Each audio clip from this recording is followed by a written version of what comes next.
चलिए इसी डील पर रहते हैं और हमारे साथ कंप्लीट सर्कल के मैनेजिंग पार्टनर और सीआईओ गुरमीत चड्ढा और मेरे एसेट शेर खान के BFSI research analyst Sameer Sawant दोनों मौजूद हैं। आप दोनों का स्वागत है शो में। Good afternoon. समीर, पहले आपसे शुरुआत करना चाहूँगा। कैसे देखा आपने इस डील को और क्या ये यहाँ से एक री रेटिंग ट्रिगर है या सब कुछ अब भाव में है यहाँ पर? देखिए डील तो काफी पॉजिटिव है कंपनी के लिए, क्योंकि ऑब्वियसली 40,000 करोड़ का अप्रोक्सीमेटली कैपिटल इन्फ्यूजन होगा। सो जो हमारा कैलकुलेशन है उसके हिसाब से अराउंड 12% का आपको सीआरआर जो कैपिटल एडिक्वेसी है वो जंप दिखेगा। तो ये कैपिटल आपको without further dilution in equity काफी लॉन्ग रन के लिए लोन ग्रोथ जो है वो अच्छे एक लेवल पे सस्टेन कर सकते हैं विदाउट रेजिंग फर्दर कैपिटल। सो ये ऑब्वियसली एक पॉजिटिव है उस हिसाब से।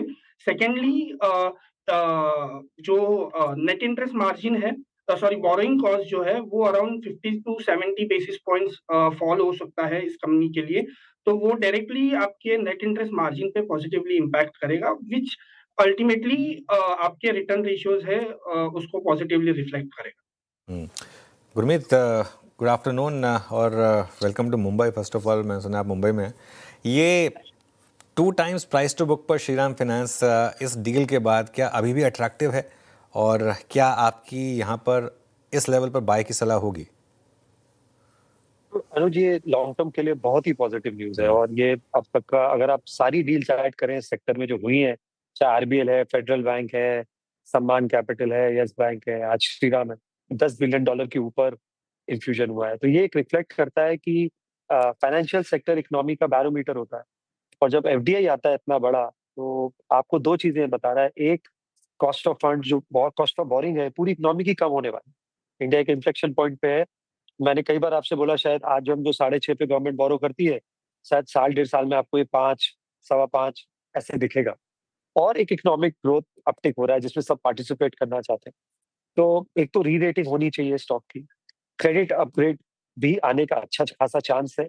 तो कॉस्ट ऑफ बोरिंग जो अभी उनकी 8.7 8.8 है, और लास्ट क्वार्टर जो इंक्रीमेंटल कॉस्ट ऑफ फंड है वो करीबन 8.1 है। तो उसपे काफी बड़ा रिलीफ मिल सकता है, जो कि ऑब्वियसली हेल्प करेगा। दूसरा, इनका ऑपरेशनल परफॉर्मेंस बहुत इंप्रूव हुआ है। लिक्विडिटी ऑलरेडी सरप्लस थी, इनफैक्ट एक्सेस लिक्विडिटी का इशू था श्रीराम में, और वो उन्होंने पिछले क्वार्टर यूज किया, इससे नतीजे अच्छे आए। नेटवर्थ कंपनी का बढ़ जाएगा काफी। तो मेरे हिसाब से लॉन्ग टर्म री रेटिंग है, और इसका एक पॉजिटिव इम्पैक्ट है बाकी बड़े प्लेयर्स पे जो टियर 1 एनबीएफसी हैं। बजाज है, चोला है, पूनावाला है, जहां भी कॉस्ट ऑफ फंड्स कम है, ट्रिपल ए रेटिंग है। तो रेटिंग अपग्रेड लगता है मुझे, री रेटिंग भी होना चाहिए। और ओवरऑल मुझे लगता है लार्ज प्लेयर्स को एडवांटेज मिलेगा स्मॉलर एनबीएफसीज में, चाहे वो गोल्ड लोन पोर्टफोलियो है, व्हीकल फाइनेंस में ऑलरेडी ये बहुत स्ट्रांग है, एमएसएमई है। और ये थोड़ा सा और कंसोलिडेशन भी ट्रिगर कर सकता है।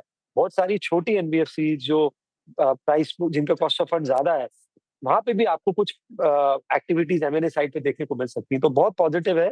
तो नियर टर्म में शायद जो अच्छी न्यूज शायद काफी हद तक प्राइस में, इसलिए आज रिएक्शन भी आपको 3-4% ही दिखेगा। But medium term long term में ये बहुत पॉजिटिव डेवलपमेंट है पूरे टियर 1 एनबीएफसी स्पेस के लिए। ओके, काफ़ी पॉजिटिव डेवलपमेंट ये लग रहा है गुरमीत, जो स्टॉक पे वैसा रिएक्शन भी। लेकिन मेरा सवाल, जैसे कि आपने पीयर्स का भी मेंशन किए, वैल्यूएशन के लिहाज से अगर मैं पूछूं तो ये पीयर्स से कैसा लग रहा है अभी श्रीराम फाइनेंस आपको? देखिए, रिलेटिवली थोड़ा सा चीपर होगा अगर आप बजाज फाइनेंस या चोला से कंपेयर करेंगे, बट वो प्रोडक्ट पोर्टफोलियो भी फर्क है। इनका व्हीकल लोन पोर्टफोलियो बड़ा है, गोल्ड लोन पोर्टफोलियो बड़ा है, बजाज अनसेक्योर्ड बुक बड़ा है। तो ऑब्वियसली हम लाइक टू लाइक कंपैरिजन नहीं है। श्रीराम ओवरऑल जो इकोसिस्टम में भी बहुत अच्छा काम कर रहा है। वेल्थ मैनेजमेंट में अभी उन्होंने एक बहुत अच्छी टीम स्टिच करी है, नया सीईओ आए हैं, वहां पे भी फोकस कर रहे हैं। तो मुझे लगता है जब ऐसा मार्केट इन्वेस्टर आता है तो आप ओवरऑल एक्सपैंड करते हैं डिफरेंट वर्टिकल्स में और अपनी स्ट्रेंथ को लेवरेज करते हैं, जो कुछ हद तक जियो फाइनेंस भी कर रहा है।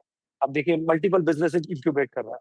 तो मेरा ये मानना है कि वैल्यूएशन वाइज थोड़ा सा रीजनेबल है, और रीजनेबल नहीं बोलूंगा, मतलब मिड लेवल पे है। बट ये लॉन्ग टर्म री रेटिंग करेगा स्टॉक की, क्रेडिट वाइज भी, कॉस्ट ऑफ फंड्स वाइज भी, और री रेटिंग वाइज भी, और पॉजिटिव स्पिल ओवर देगा। तो जो हमने बाकी एनबीएफसीज में देखा, जब कॉस्ट ऑफ बोरिंग गिरी, कैसे आपको एडवांटेज मिला, आई थिंक वो यहाँ भी आपको देखने को मिलेगा। और अगर आप देखिए इनके जो गाइडेंस थी इन्होंने पिछले क्वार्टर में, इनका क्रेडिट कॉस्ट भी बहुत कंट्रोल्ड है, 2% से नीचे है। स्टेज 3 एसेट्स पे डिस्क्लोज़र बहुत अच्छे हैं। वो पूरा डिस्क्लोज़ करते हैं कहाँ-कहाँ स्ट्रेस है, किस-किस पोर्टफोलियो में कितना स्ट्रेस है। तो बैंकिंग फाइनेंस में डिस्क्लोज़र नॉर्म स्ट्रांग होना बहुत इंपॉर्टेंट है। इनफैक्ट आधा मल्टीपल आपको गवर्नेंस और अच्छी क्रेडिट अंडरराइटिंग, रिस्क अंडरराइटिंग का मिलता है।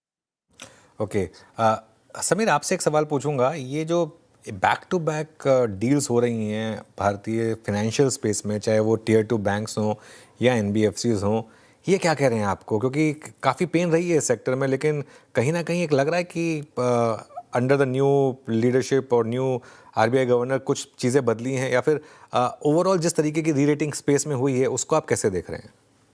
जी, इस इसमें देखेंगे तो काफ़ी डील जैसे येस बैंक और आरबीएल में भी इन्वेस्टमेंट्स हुई है फॉरेन कंपनीज़ की।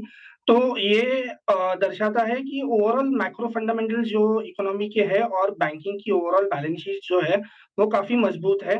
तो अगर आप clean up overall asset quality का देखें तो ऑलमोस्ट काफ़ी सारे सेगमेंट्स में ऑलमोस्ट क्लीन अप हो चुका है। और अगर मैनेजमेंट कमेंट्रीज़ आप रिसेंट सुने तो उन्होंने ये जो अनसिक्योर्ड में फिलहाल रिसेंटली जो थोड़ा इश्यू आया था, तो उसमें से भी काफ़ी जैसे क्रेडिट कार्ड और पर्सनल लोन है, उसमें भी स्टेबिलिटी ऑलमोस्ट पीक आउट आ रही है एसेट क्वालिटी में। सो गोइंग अहेड आप देखेंगे तो मेजर एसेट क्वालिटी चैलेंजेस ज़्यादा है नहीं, barring let's say small micro finance, but that would be done by let's say 1 और 2 quarters we expect. So asset quality major challenges है नहीं। और अगर आप देखेंगे रिसेंट जो आरबीआई ने स्टेप्स लिए हैं, जैसे बैंकिंग के लिए काफ़ी सारे एम&ए एक्टिविटीज़ के लिए ओपन अप किया है। फिर लेंडर कैप रिमूव किया है अराउंड 10,000 करोड़ का जो है। तो उसके बाद सीआरआर कट किया है, अभी रेपो रेट कट किया, फिर ओएमओ, मतलब बहुत सारे स्टेप्स लिए हैं गवर्नर ने, जो बैंक्स के लिए लिक्विडिटी ऑब्वियसली इंश्योर करेंगे और ऑब्वियसली क्रेडिट ग्रोथ के लिए भी ओवरऑल हेल्दी प्रोस्पेक्ट्स लेके आएँगे। और मैक्रो फंडामेंटल्स देखेंगे, जीडीपी ग्रोथ वगैरह भी, इन्फ्लेशन भी काफ़ी ऑब्वियसली काफ़ी हद तक आई मीन टारगेट के नीचे ही है, सो इन्फ्लेशन बिनाइन है।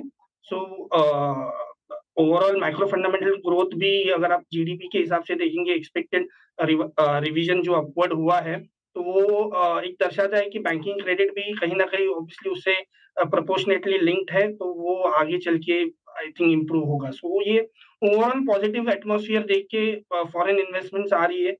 और ऑब्वियसली ये श्रीराम के लिए भी बहुत पॉजिटिव है, जो इन्वेस्टमेंट है। और वैल्यूएशन का अगर मैं एक बात कहूँ तो श्रीराम अराउंड 2.2 के आसपास ट्रेड कर रहा है, जो उसके लेट्स से कंपैरेबल पीयर्स है लाइक चोला है जो around 3.9, Sundaram around 3.9 and let's say एम&एम थोड़ा-सा कम है। लेकिन अगर आप रिटर्न रेशियोज़ अगर इस कंपनी के देखें अराउंड 3.5, तो काफ़ी स्ट्रॉन्ग है। सो जो वैल्यूएशन का गैप है कंपैरेबल पीयर्स में वो काफ़ी है। और ये इक्विटी अब जब आएगी और ऑब्वियसली जापानीज़ पार्टनर आएँगे, तो बोरोइंग कॉस्ट अगर ऑब्वियसली फर्दर बोरोइंग कॉस्ट भी अगर और रिड्यूस होगी, तो ये वैल्यूएशन गैप है जो रिड्यूस होगा और ऑब्वियसली ये ओवरऑल स्टॉक के लिए पॉजिटिव होगा।